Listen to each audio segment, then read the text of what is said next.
Welcome back to Kaja kitchen అండి. ఇప్పుడు మనం చేయబోయే రెసిపీ ఏంటంటే బెండకాయ కోడిగుడ్డు ఎండి చేప పులుసు అండి.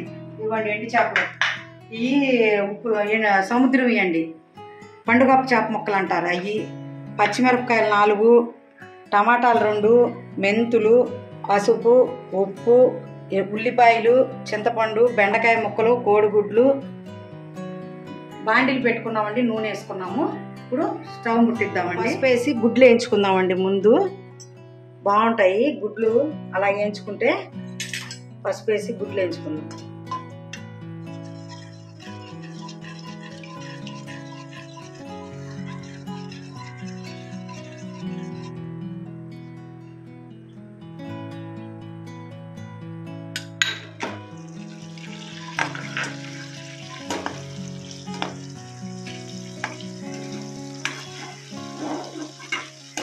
అలా డైరెక్ట్గా వేసేస్తే కొంచెం పచ్చి పచ్చిగా ఒక రకంగా ఉంటాయండి. ఇలాగ వేయించినట్టుంటే గుడ్లు బాగుంటాయండి.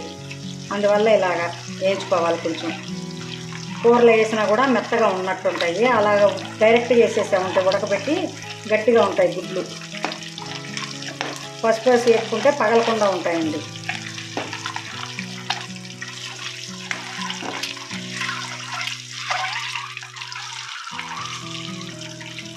చూసారా, అలా బంగారు కలర్ రావాలండి గుడ్లు.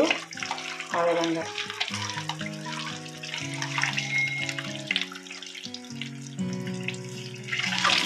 గుడ్లు వేగిపోయినాయండి. ఇలాగ ఈ కలర్ రావాలి. తీసుకుందాం.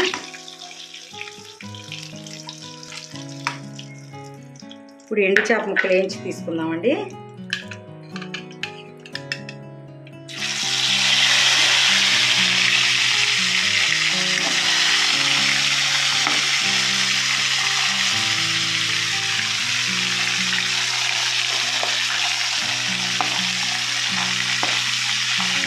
కొంతమంది వీటిని కరవాళ్ళు అంటారు, కొంతమంది పండుగప్ప పిల్లలు అంటారండి. చేపలను చాలా బాగుంటాయండి, పులుసులో టేస్ట్గా ఉంటాయి. పుట్టి వేయించుకున్నా కూడా కండగలా బాగుంటాయి, కండగా ఉంటాయి కదా, బాగుంటాయి.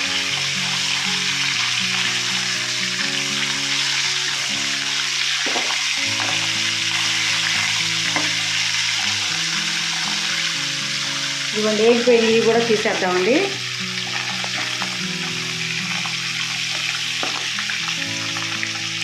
ఇలా వేపేసుకుంటే పులుసు టేస్టీగా ఉంటుందండి.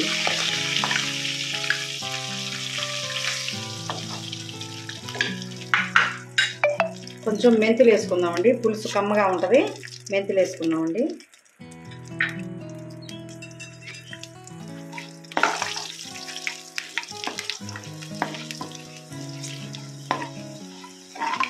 మెంతులు వేగినాయండి. ఇప్పుడు ఉల్లిపాయ ముక్కలు వేసుకున్నామండి.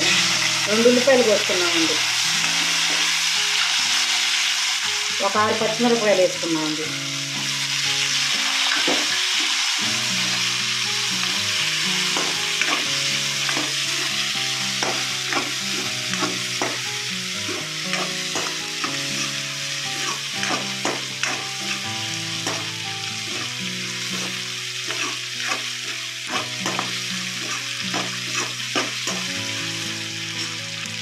కొంచెం ఉప్పు వేసుకుందామండి. ఎండు చేపల్లో ఉప్పు ఉంటుంది, అందుకని కొంచెమే ఉప్పు వేసుకుందామండి. ఎందుకంటే తొందరగా వేగుతాయి ఎర్రగడ్డలు.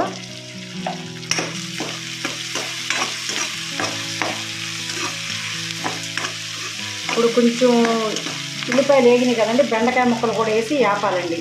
ఇవి కూడా వేగాలి బాగా, జిగురు లేకుండా ఉంటుంది పులుసు ఇలా వేసుకుంటే.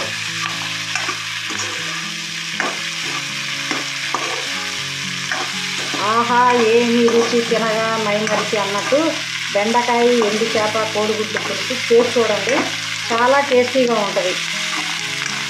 ఇది మా అమ్మగారి ఊరిలో ఎక్కువ చేస్తారండి ఇట్లాగా. మా అమ్మగారిది ఏ ఊరు అనుకుంటున్నారా?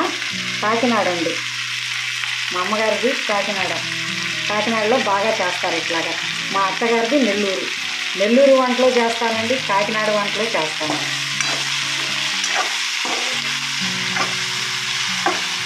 చూడండి ఎట్లయినా జిగురు వస్తుందా మీకు? బెండకాయలు మామూలుగా జిగురు వస్తాయి, జిగురు రావు. చూడండి ఇట్లా వేసుకొని ఉల్లిపాయల్లోనే వేయించేసుకోవాలి.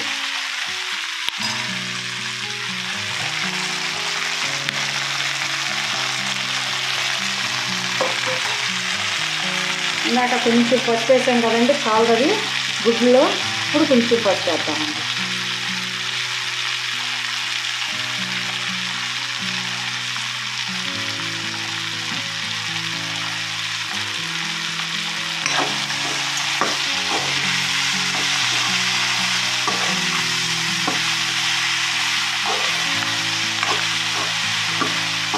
టమాటాలు బెండకాయలు కలిపేసినా కూడా బాగా మగ్గిపోతాయండి, రెండూ మగ్గిపోతాయి. బెండకాయ పులుసు జిగురు రాకుండా కూడా ఉంటుంది. మామూలుగా బెండకాయ పులుసు అంటేనే జిగురు వస్తుంది, చాలామంది వేసుకుంటారు.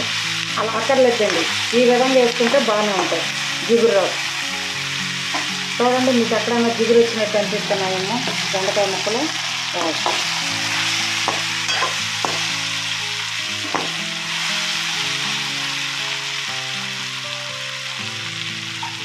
బెండకాయలు వేగిపోయినాయి చూడండి, జిగురు లేదు, ఏమీ లేదు. ఇప్పుడు టమాటాలు వేస్తాం. టమాటాలు మగ్గిన తర్వాత కారం వేస్తాం.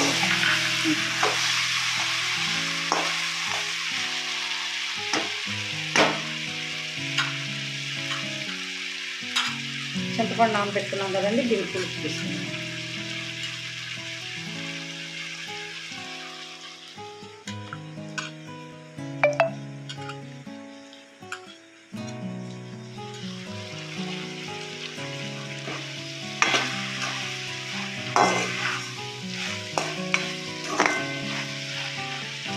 కొంచెం కారం వేద్దామండి, చూసి కదా.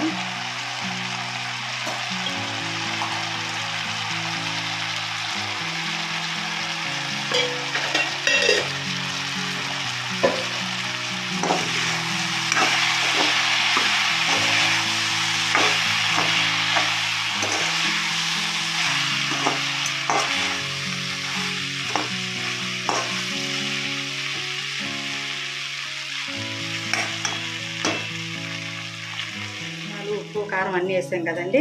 ఇప్పుడు చింతపండు పులుపు వేసుకుంటాం. మీకు పులుపు ఎక్కువ తినేవాళ్ళు ఎక్కువ వేసుకోండి, తక్కువ తినేవాళ్ళు తక్కువ వేసుకోండి. మేము కొంచెం ఎక్కువ ఉప్పు కారం తింటాం కాబట్టి ఎక్కువ వేసుకుంటాం.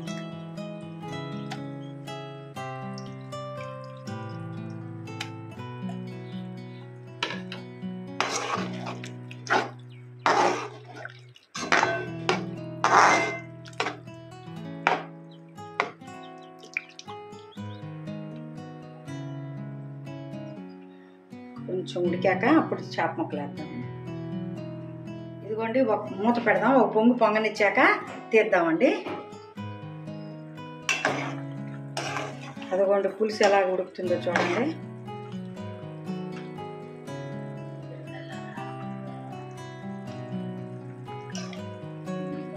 ఇప్పుడు ఎండు చేపలు వేసుకుందామండి.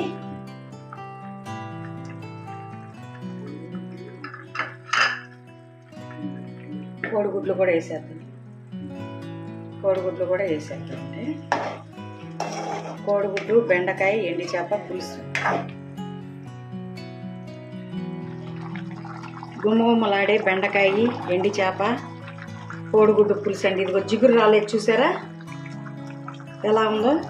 జిగురు వస్తుంది కదా, మీరు అలా వేసుకుంటే జిగురు రాదండి. ఆపేసి సర్వింగ్ బౌల్లోకి తీసేసుకున్నాం.